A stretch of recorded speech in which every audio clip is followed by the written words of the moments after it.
لله نحمده ونستعينه ونستغفره ونؤمن به ونتوكل عليه ونعوذ بالله من شرور أنفسنا ومن سيئات أعمالنا من يهده الله فلا مضل له ومن يضلله فلا هادي له ونشهد أن لا إله إلا الله وحده لا شريك له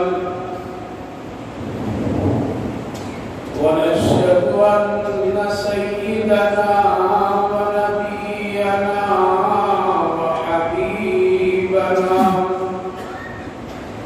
ومولانا محمدا عبده ورسوله وصلى الله تعالى عليه وعلى آله وأصحابه أجمعين. أما بعد أعوذ بالله من الشيطان الرجيم بسم الله الرحمن الرحيم ولا تهنوا ولا تحزنوا وأنتم الأعلون إن كنتم مؤمنين إن يمسسكم قرح فقد مس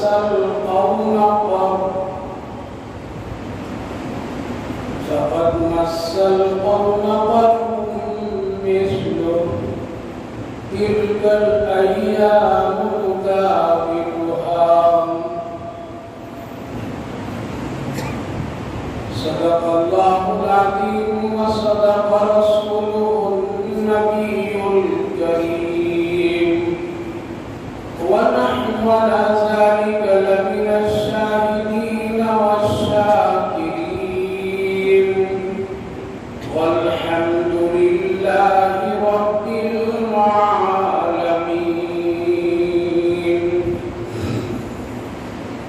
قابل قدر بزرگوں اور دوستوں، اللہ رب العالمین کا شکر، اس کا احسان، اس کا کرم، اس کی مہربانیاں کہ اللہ تعالیٰ نے ہم سبوں کو نماز جمعہ ادا کرنے کے وقت سے پہلے پہل آنے کی توفیق مرحمت فرمائی.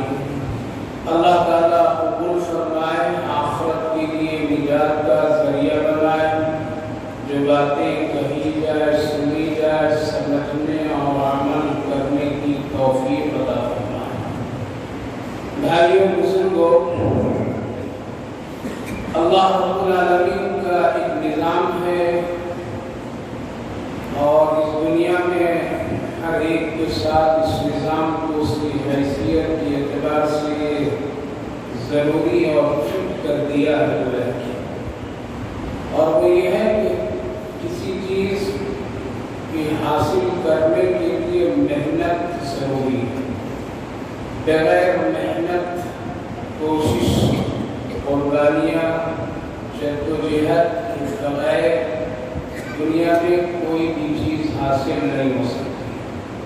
چاہے وہ نیکی کا راستہ ہو یا گناہ کا راستہ ہو، چاہے آزادی ہو یا غلامی ہو، ہر ایک چیز میں اللہ نے محنت و مشقت کو رکھا اور انسان کی زندگی کے ساتھ اس کو لازم قرار دیا گیا ہے. اگر ایک آدمی نیکی کا کام کرنا چاہتا ہے تو نیکی کے لیے اس کو محنت کرنی پڑے گی، کچھ مشقتیں اٹھانی پڑے گی، کچھ کو اپنے آپ کو امتحان و آزمائش میں اس کو ڈالنا پڑے گا، اپنے خواہشات کی قربانیاں اس کو دینی پڑے گی، تب کہیں جا کر کے ایک نیکی حاصل کر سکتا ہے اور پھر وہ نیکی کو اپنے آخرت کے لیے بنا سکتا ہے۔ بغیر محنت کے کوئی نیک آدمی بن ہی نہیں سکتا کہ کسی کی دعا سے ہم نیک بن جائیں گے کہ فلاں پیر صاحب، فلاں بزرگ صاحب، فلاں امام صاحب، فلاں صاحب، فلاں صاحب دعا کر دیں گے تو ہم نیک بن جائیں گے۔ ایسا نہیں ہے۔ اگر ایسا ہوتا تو صحابہ رسول اللہ صلی اللہ علیہ وسلم سے دعا کرا کر کے وہ نیک بن گئے ہوتے۔ مشقت محنت ان کو کرنی نہیں پڑتی، اس لیے آپ کی دعا کبھی رد نہیں۔ پتہ چلا کہ نیکی کے لیے بھی محنت ضروری ہے۔ گناہ کا آدمی اگر کرنا چاہے تو اس کے لیے بھی بہت پاپڑ بیلنے پڑتے ہیں۔ ایسا نہیں کہ راستہ گناہ کے بہت آسان ہے، لیکن اس میں بھی مشقت ہے، اس میں بھی کوششیں ہیں، چھپنا پڑتا ہے، ڈرنا پڑتا ہے، خرچ کرنا پڑتا ہے، تدبیریں کرنی پڑتی ہے، چالاکیاں کرنی پڑتی ہے، کسی کی چاپلوسی کرنی پڑتی ہے، چمچہ گیری کرنی پڑتی ہے، نہ جانے کیا کہ اب تک کہیں جا کر کے ایک آدمی گناہ کا کام کرتا ہے۔ آزادی، ایک آدمی کسی کے ماتحت ہے، غلام بنا ہوا ہے اور وہ آزاد ہونا چاہتا ہے، چاہے وہ انفرادی ہو یا اجتماعی ہو یا ملکی اعتبار سے بھی ہو، تب بھی اس کو کوشش کرے۔ انفرادی طور پر مگر کسی نے اس کو غلام بنا لیا ہے، قیدی بنا لیا ہے، تو اس کو محنت کر کے آزاد ہونا پڑتا ہے۔ اس کے لوگ محنت کریں گے، کوشش کریں گے، تب ایک آدمی پھر اس کو آزادی ملتی ہے۔ اجتماعی حالات میں بھی اگر کوئی قوم کسی قوم کا غلام بن جائے تو اس کے لیے بھی اس کو محنت کریں گے۔ کوئی ملک کسی دوسرے ملک کا ماتحت اور غلام بن جائے اور اس کے ماتحت ہو کر کے سارا کام کرے اور پھر اس کو یاد آئے کہ نہیں، میرا ملک تو ایک آزاد ہے اور میں اپنے ملک میں بااختیار بننا چاہتا ہوں، اس کو کوشش کرنی پڑے۔ بغیر کوشش سے کوئی بھی چیز حاصل نہیں ہوتی، اور یہ دستور ہے، یہی طریقہ ہے، اور یہی اللہ کا ایک نظام اور ایک اصول ہے۔ لہذا ہر ایک چیز پر محنت، اور جب ایک چیز حاصل ہو جاتی ہے تو پھر اس محنت کو دیکھنا پڑتا ہے اس کے پیچھے کون کون محنت ہے۔ ہم اور آپ کبھی سمجھ لیتے ہیں کہ نہیں، یوں مل گیا، یہ دولت وراثت میں آ گئی، لیکن دیکھو پہلے اس کے پیچھے میرے ماں باپ نے کتنی محنت کی، تب یہ وراثت میں بیٹھے بیٹھے حصے دار بن گئے۔ اس کے پیچھے باپ کی محنت، ماں کی محنت، دعائیں، مشقت، تب کہیں جا کر کے ایک اولاد بارش بن کر کے ماں باپ کے مال پر راز کرتا ہے اور اپنی زندگی اس پر خوشی سے گزارتا ہے، تو اس کو دیکھنا پڑے گا۔ اور اگر وہ بھول جائے کہ نہیں یہ بس ہماری قسمت تو ماں باپ کی قربانیوں کو گویا کہ بھلانے والا ہے، ناقدری کرنے والا ہے۔ اس لیے وقتاً فوقتاً اس کو یاد کرنا پڑے گا، وقتاً فوقتاً ماں باپ کے احسان مند ہونا پڑے گا، ماں باپ کے حق میں دعائیں کرنی پڑے گی، تب کہیں جا کر کے وہ وراثت کا مالک ہے اس کا، ورنہ مال مفت دلے بے رحم کی کیفیت ہوگی۔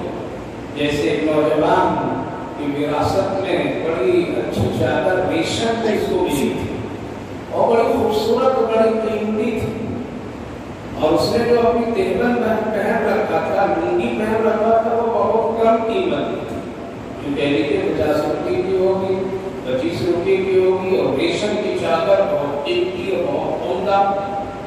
لیکن وہ جوتا جو صاف کر رہا تھا وہ ریشمی چادر سے صاف کر رہا تھا، اور اپنی کم قیمت کی تہبند سے نہیں صاف کر رہا تھا۔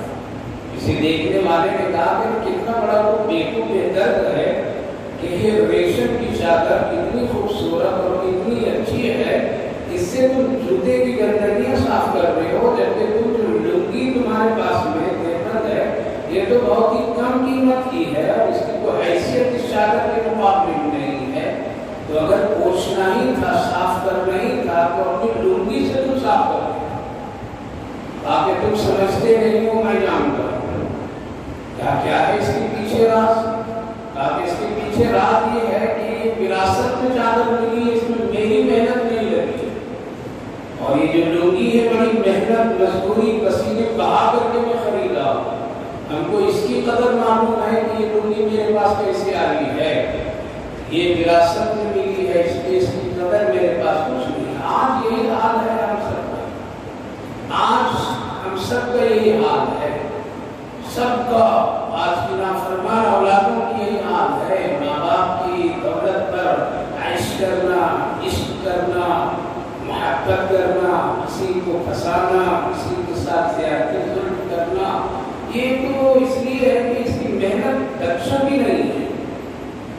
آج اگر ہمارے ملک میں ملک کو برباد اگر کوئی کر رہا ہے اس کی وجہ بھی یہی ہے، اس کی وجہ بھی یہی ہے کہ اس نے اس کو حاصل کرنے کے لیے کوئی محنت نہیں کی ہے، اس کو اس کی قدر نہیں کہ کتنی قربانیاں دی گئی ہے، ہمارے بڑوں اور بڑوں نے اس قدر اس ملک کو خوبصورت بنانے کے لیے اور اس ملک کو آزاد کرنے کے لیے کتنی محنت مشقت اور کتنی قربانیاں کتنی جانیں دی ہے، یہ قدر نہیں ہے، ان کو معلوم نہیں ہے، وہ موجودہ حالات کو دیکھ رہے ہیں، اسی لیے جہاں چاہتے دنگے فساد خون ریزی قتل گیری اور جلانا ہلاک کرنا مٹانا برباد کرنا ملک کی خوبصورت امن و چین سکون کو برباد کرنا اسی لیے ہو رہا ہے، اس کو قدر نہیں، اس کے قدر نہیں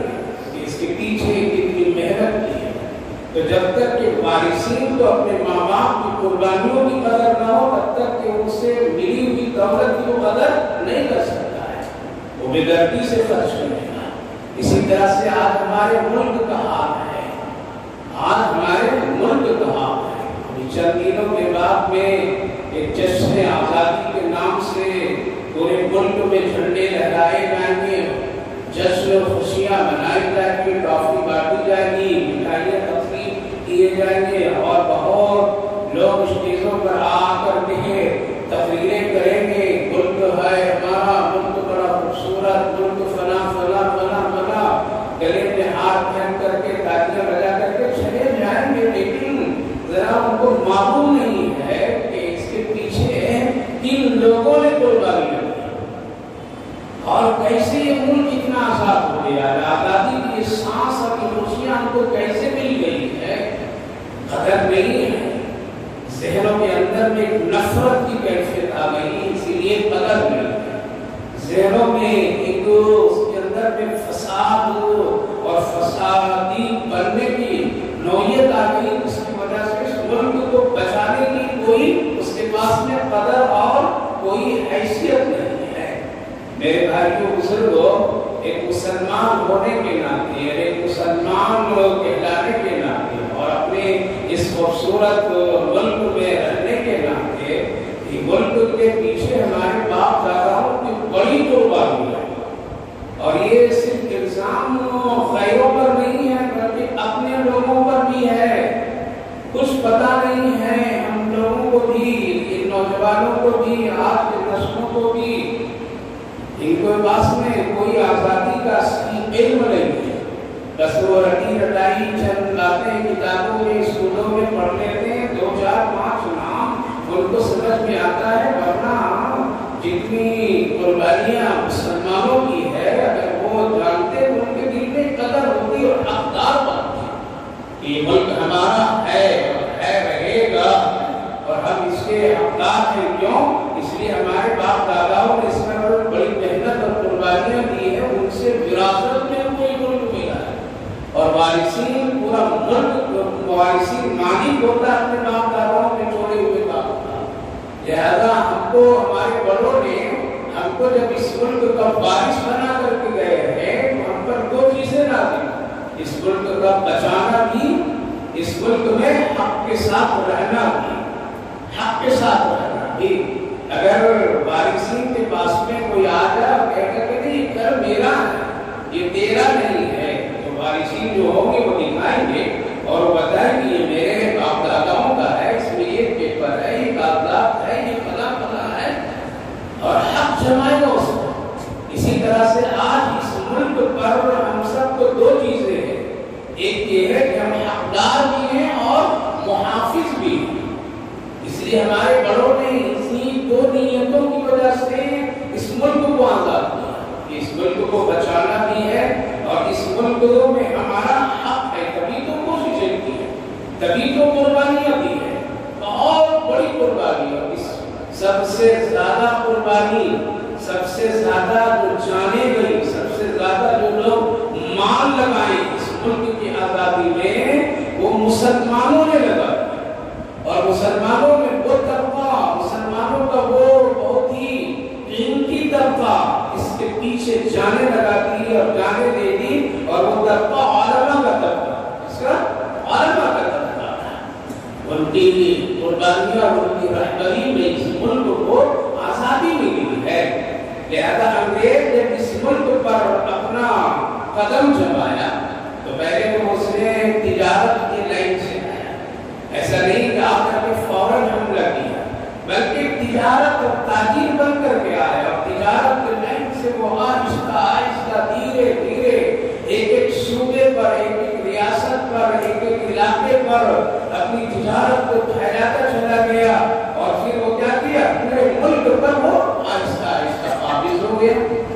تجارت ایک بہت بڑی خوبصورت نظام ہے.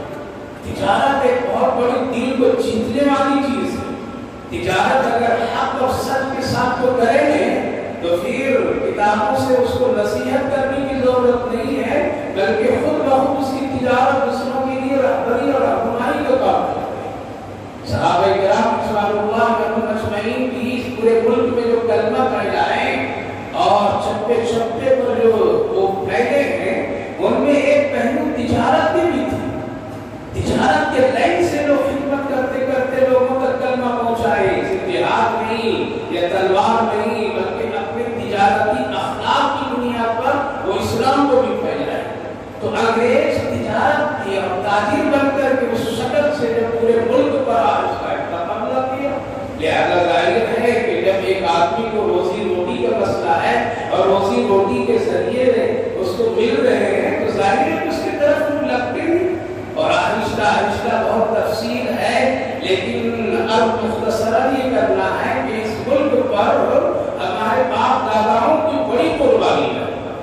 جب انگریز مکمل طور پر میں اس ملک پر تجارت کی لائن سے, تجارت کے راستے سے گھس گیا, داخل ہو گیا اور لوگوں کو بہت ہی قریب سے سمجھنے لگا اور آپس کی کمزوریوں کو بھی اس نے بہت ٹٹول کر کے دیکھا, تو پھر سب سے پہلے اس نے ذہنی غلامی بنایا. بولا ایک ہے بدنی غلامی اور ایک ہے ذہنی غلامی. بدنی غلامی یہ کہ مکمل ایک آدمی کو اپنے حوالے کر لیا, اپنے قبضے میں کر لیا مجھے, اور ایک ذہنی غلامی بنانا. اس کو پکڑو نہیں, بلکہ اس کے ذہن میں اتنا ٹارچر, اس کے ذہن میں اتنی تشدد کرو, اس کے ذہن میں اتنا خوفناک حالات پیش کرو, اس کے دل و دماغ پر میں سے ڈر بیٹھا ہوں کہ وہ اندر اندر کیا ہو جائے, بزدل ہو جائے, بولنے کی اس کے اندر میں سخت ہمت نہ ہو. آج پورے ملک میں بھی یہی کام ہو رہا ہے. وہ ذہنی غلام ہم سب کو بنانا چاہتے ہیں, وہی طریقہ اختیار کرنا چاہتے ہیں. ایسا ہنگامہ کھڑا کر دو, ایسی دہشت پیدا کر دو, اتنا ڈرا دو, اس قدر ان کے اندر خوف پیدا کر دو, ان کا نکلنا, ان کا بولنا, ان کا چلنا, ان کی تجارت سب دھیرے دھیرے وہ مایوس ہو کر کے ختم ہو جائے. پھر ان کو کسی طرح سے ہم کو مٹانے کی ضرورت نہیں, خود بخود مل جائے. لہذا آج ہم سب کو ذہنی غلام بنانے اور ذہنی دباؤ ڈالنے کے لیے پوری کوشش کی جا رہی ہے. اسی لیے چلتے پھرتے کہاں کسی کو قتل کیا جا رہا ہے, کسی کو مارا جا رہا ہے, کسی کے گھر میں باہر دکان سنسار جلا دیا جا رہا ہے. یہ کیا نہیں, ذہنی یہ سارا کام پہلے ہو چکا ہے. اس سے بھی خوفناک حالات ہو چکے ہیں, اس سے بھی خوفناک حالات سے مسلمان گزر چکے ہیں اس ملک میں. لہذا انگریزوں نے پہلے ذہنی غلامی اور اس کی فضا بنایا. آہستہ آہستہ مسلمان ذہنی غلامی اور محنت کس پر زیادہ ہوئی, مسلمانوں پر ہوئی. وہ جانتا تھا کہ یہ زندہ دل قوم ہے, مسلمان ایک زندہ دل قوم ہے, اس کے اندر میں ایمان کی حرارت ہے, اس کے اندر میں ایمان کی طاقت بھی ہے، لہذا یہ جلدی نہیں بن سکیں گے ہمارے غلام، میرے مادیت میں نہیں آئیں گے۔ غیروں کو بنا لینا آسان ہے، اس لیے دوسری قوموں پر انگریزوں نے بالکل محنت نہیں کی، وہ اپنے آپ بنتے چلے گئے، لیکن محنت کس پر کی ہے؟ مسلمانوں پر کی۔ جب وہ ذہنی غلام بن گئے، ان کے جھگڑے ان کے پاس آنے لگے، ان کے مقدمات انگریزوں کے پاس آنے لگے، اندر کی کمزوریاں سمجھ گیا، پھر آہستہ آہستہ ایمان پر حملہ کیا۔ اس پر ایمان پر حملہ کیا۔ اس وقت تک کہ بالکل ذرا ملک ٹھنڈا ہے، کسی طرح سے کوئی ذرا سا حرکت مسلمانوں میں نہیں ہے۔ اب ایمان پر حملہ، ایمان پر حملے کی شکل اس نے بنائی کہ ان کی تعلیمی حالات پر اس نے کنٹرول کیا، ان کے عقیدے پر اس نے کچوکے لگائے، راستے رکڑ چوراہے بڑے بڑے جلسے پروگرام کرتے اسلام کے خلاف خوب مبلغین اس کے باتیں کرنے لگے، کئی ہوٹلوں میں، کئی چوراہوں میں، کئی بازاروں میں، کبھی کبھی مسجدوں میں، کبھی کبھی کہاں آ کر کے دردناتے ہوئے کوئی آ کر کے کھڑا ہوتا تھا اور نبی کے خلاف، رسول کے خلاف، اللہ کے خلاف، قرآن کے خلاف، نماز کے بارے میں، قبر حشر کے بارے میں اس قدر وہ خلاف بولتا تھا کہ دیکھتے دیکھتے مسلمانوں کے ایک طبقہ سننے کے عادی بن گئے۔ پھر بھی مسلمان علماء خاموش، لیکن جب حق بڑھا اور پھر جگہ جگہ اس نے اس طرح کے حالات پیدا کیے، تب علماء بیدار ہوئے، تب علماء بیدار ہوئے۔ اور اس وقت میں سب سے پہلا عالم دین کا خاندان حضرت شاہ ولی اللہ محدث دہلوی علیہ رحمہ کا خاندان دلی میں مقیم، جن کے ذریعے سے اس ملک میں حدیث پاک، قرآن پاک کی تعلیمات چل رہے۔ 1000 سے زیادہ ان کے مدرسے تھے جہاں طلبہ علماء خدمتیں کر رہے تھے، لہذا سب سے پہلی آواز، سب سے پہلی گفتگو، سب سے پہلا حال حضرت شاہ عبدالعزیز محدث دہلوی علیہ رحمہ کا آیا، اور انہوں نے زبردست خدمتیں کی ہے۔ اور ان کے فتوے کی روشنی پر جب انہوں نے ملک میں دیکھا کہ ہر طرف سے ذہنی غلامی بھی ہو رہی ہے اور ساتھ ساتھ عقیدے ایمان پر حملہ، تب مسلمان ایک بیداری کی کیفیت اور علماء بیدار ہوئے اور میدان میں آئے اور ڈٹ کر کے پھر مقابلہ کیا، خوب مقابلہ کیا۔ میرے بھائی بزرگوں، اور یہ کب ہو رہا ہے معلوم؟ اور انگریز کب قبضہ کیا اس ملک کو معلوم؟ ہم اور آپ کو اچھی طرح جانتے ہیں کہ 850 سال کی مدت یہاں کیا تھی؟ اسلام کی حکومت تھی، بڑے اہل اللہ لوگ یہاں رہا کرتے تھے، وہ لوگ بادشاہ ہوا کرتے تھے، ایسے لوگ نہیں ہوتے تھے ہیرا پھیری کرنے والے نہیں، دین میں قوم کی خدمت کرنے والے، رات میں اللہ کے سامنے رونے والے لوگ ہوتے تھے، تہجد گزار ہوا کرتے تھے، سنتوں کے پابند ہوا کرتے تھے، ایسے ایسے لوگ بادشاہ گزرے اس ملک میں۔ حضرت آقا شمس الدین التمش سراج الدولہ، یہ سب آخری گھڑی کے بزرگان دین ہیں اور بادشاہ گزرے۔ حضرت اورنگزیب علیہ الرحمہ، یہ آخری دور کے بادشاہ گزرے، ان کے پاس سے ملک مغلیہ دور کے ان بادشاہوں کے ہاتھ میں چلا گیا جو لوگ عیش پرست بنے ہوئے تھے، اور جو لوگ پھر دین اسلام سے ان کو کوئی مطلب نہیں، سنت اور شریعت سے کوئی مطلب نہیں، پھر ان کے محل میں، ان کے دربار میں ایسے اناڑی قسم کے لوگ، شراب، کباب، جوئے کھیلنے والے، تماشا کرنے والے آنے جانے لگے اور ان کے دلدادہ بنا دیے گئے، اور پھر یہ شوقین ہو گئے شراب اور کباب کے، لہذا انگریز مکمل کمزوریاں دیکھ کر کے کیا کیا؟ حملہ کیا۔ لہذا یہ ملک جو جب گیا ہے انگریزوں کے ہاتھ میں، اس سے پہلے بڑے حکمران لوگ ہوا کرتے تھے، بڑے متقی پرہیزگار لوگ اس ملک میں بادشاہت کر کے چلے گئے، ذرا سے بھی اگر کوئی سنت کے خلاف دیکھتے تھے تو اس کے خلاف فوراً علماء ٹوک دیتے تھے، برسرعام ٹوک دیتے تھے۔ ایک ملا جیون علیہ الرحمہ، یہ حضرت اورنگزیب علیہ الرحمہ کے کون ہیں؟ یہ استاد کے، اور حضرت اورنگزیب رحمہ اللہ کے والد کون؟ شاہ